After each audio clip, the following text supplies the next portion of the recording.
Hey everyone, today we will understand what are NodeJS clusters and how can we implement them in our application. But before that, why do we need clusters in the first place? Let's understand this with the help of an example. Imagine you have a system with a 12 GB of RAM and a 4-core CPU. Now, if you were to run a NodeJS application on this server, since NodeJS JavaScript code operates on a single thread, it can utilize only one core of the CPU, often referred to as the main thread, and it will allocate 12 GB of the RAM for its heap memory.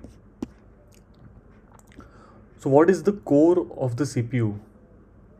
A core of the CPU or a central processing unit is indeed an independent processing unit within the CPU itself.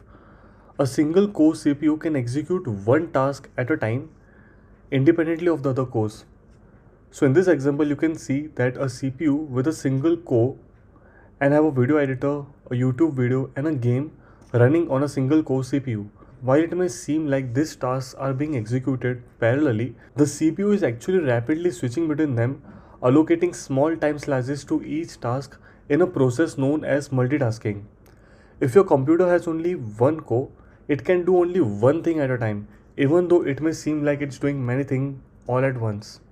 So this is what a core of a CPU is. It executes one task at a time. Now let's get back to our Node.js instance.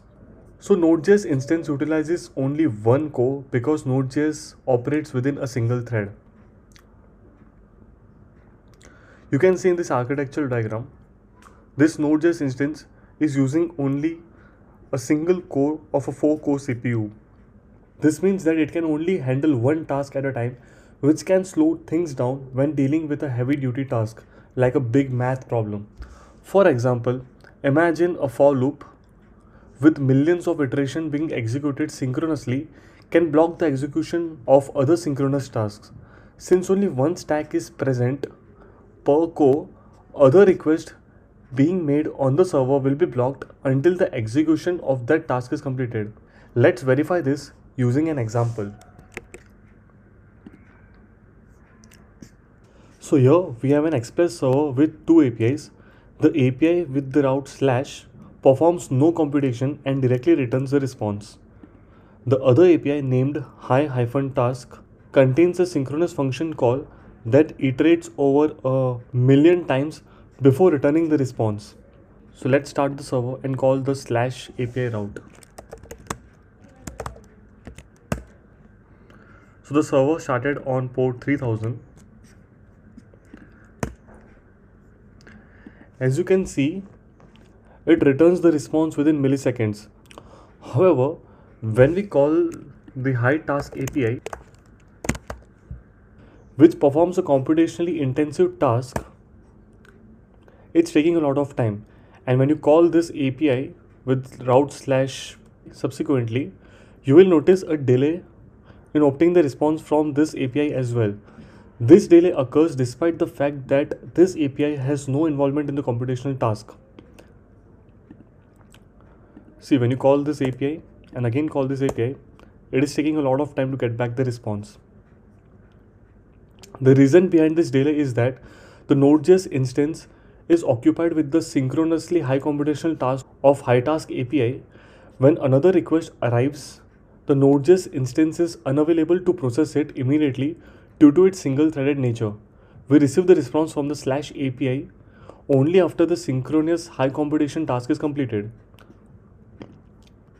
So despite the server having 4 cores capable of creating 4 Node.js threads, handling 4 event loops, call stacks and computational tasks in parallel, Node.js being single-threaded cannot leverage the other 3 cores of the server. Node.js can actually use more than one core in a computer.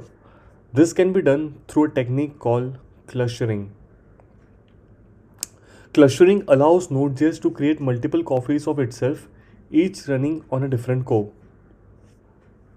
As you can see here. So by using clustering, a Node.js application can split its work between these different copies, making use of all the cores available on the computer. This helps the application run faster and handle more tasks at the same time. So what are clusters in Node.js?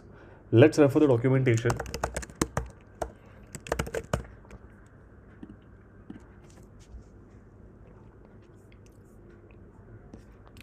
So clusters of NodeJS processes can be used to run multiple instances of NodeJS that can distribute workloads among the application threads. As you can see, clusters are used to run multiple instances of Node.js and can distribute workload among themselves. Sharing the same port 3000, as you can see here, the requests coming on Node.js server are being distributed among different instances of the Node.js clusters.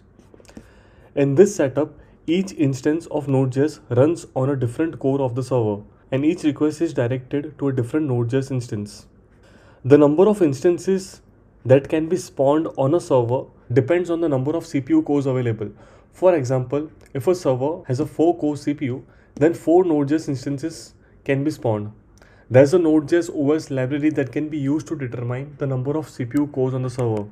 As we saw in this example, we have printed the number of cores available on my system and the output was 8. So my system has a 8-core CPU. So 8 instances of Node.js can be spawned using the clusters module on my system. In this architecture, the primary server doesn't serve any request directly but acts as a load balancer. The primary Node.js cluster spawns other Node.js clusters or instances. Upon receiving the request, it acts as a load balancer, distributing the workload among spawned clusters. The basis for distributing the workload among the servers depends on the load balancing algorithm. For instance, the round robin algorithm is commonly used. Let's check the documentation. So as you can see here in the code, if the cluster is a primary one, it is used for spawning the other clusters, and the number of clusters spawned are the number of cores of the CPU available on that server. And if the cluster is not a primary one, so if the cluster is a spawned one, then we are initiating a Node.js application running on port 8000. Also, regarding the load balancing algorithm, the first one and the default one on all platforms except Windows is the round robin approach, where primary process listens on a port. As you can see here, this is the primary process listening on port 3000, accepts new connection. As you can see, it is accepting all the requests and distributes them across the workers in a round robin fashion with some built-in smart to avoid overloading a worker process. As you can see, this process is listening to request and it's distributing the workloads among its Node.js instances or clusters. This way you can help more traffic on your server. When requests are passed on to different instances, request 1 to instance 1, request 2 to instance 2, and so forth, even if one request takes a lot of time due to high computational tasks, the server remains responsive because there are other instances available to process the remaining requests. An important consideration here is the heap size.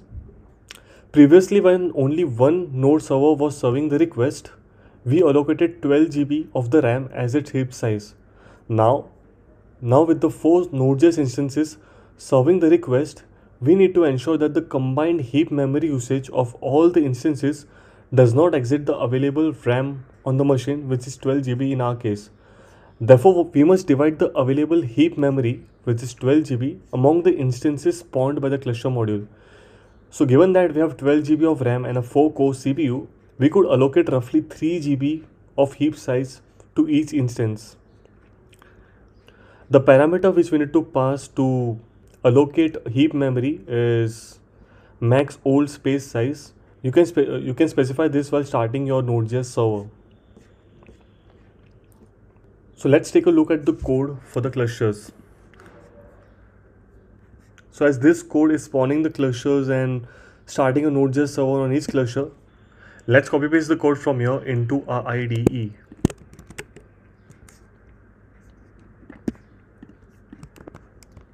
Let's run it on the port 3000.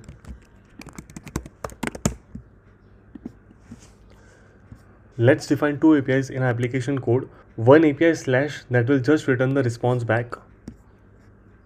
So let's define it here.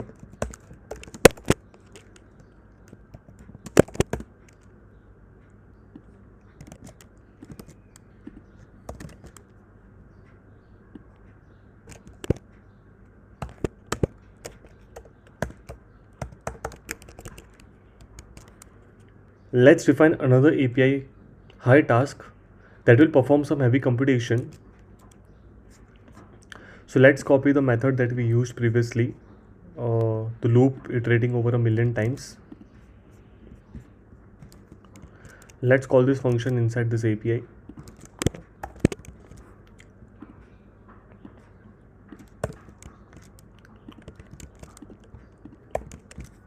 Let's start the server. As you can see, total of 1, 2, 3, 4, 5, 6, 7, 8. 8 workers spawned up.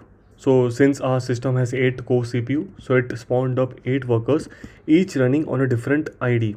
So these are different processes which got spawned up. So there are total of 8 processes which are running currently, which are spawned up by our clusters module. So let's call this API / here. So the request we made just now, it went to the instance with the process ID 75109, which is this one. Okay. Let's open another browser window and call 3000 again. So here, this request went to instance with the process ID 75106, which is this one. Now, when we call high task endpoint on this browser, and simultaneously we will call a /API on this.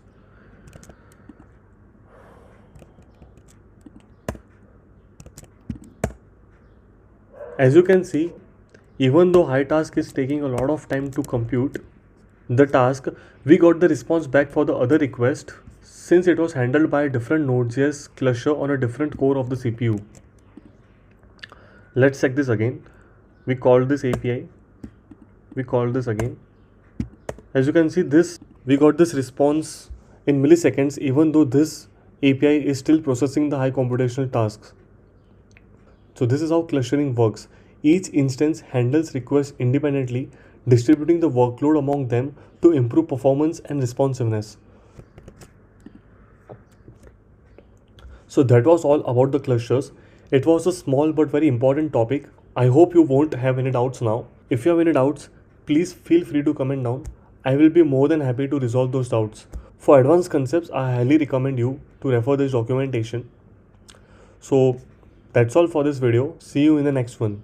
Till then, bye bye. Take care.